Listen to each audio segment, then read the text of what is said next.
தமிழ் மொழி.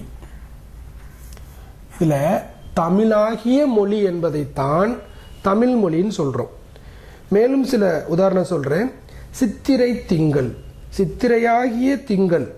அந்த ஆகிய என்ற பண்பு உருபு மறைந்து வந்த சொற்றொடர்கள் எல்லாம் இரு பெயரற்று பண்பு தொகை. புரிஞ்சுதா? சரி, அதுக்கடுத்து வினைத்தொகைனா என்ன? வினைத்தொகைனா 3 காலத்தையும் காட்டி நிற்கும் சொல் வினைத்தொகை. நமக்கு சின்ன கிளாஸ்ல இருந்து சொன்னது ஊறுகாய். என்ன அர்த்தம்?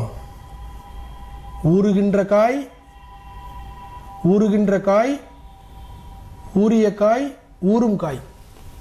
அதாவது இப்போ இறந்த காலத்தில் சொல்லணும்னா ஊறிய காய், நிகழ்காலத்தில் சொல்லணும்னா ஊறுகின்ற காய், எதிர்காலத்தில் சொல்லணும்னா ஊறும் காய். அந்த மாதிரி. அதே மாதிரி வளர்பிறை, அடுத்த ஒரு வினைத்தொகை சொல்ல எடுத்துக்கிறோம். வளர்பிறை. வளர்பிறையை எப்படி 3 காலத்துக்கும் சொல்லலாம்? வளர்ந்த பிறை, வளர்கிற பிறை, வளரும் பிறை. ஒரு குறிப்பு சொல்றேன் வினைத்தொகையை கண்டுபிடிக்கிறதுக்கு.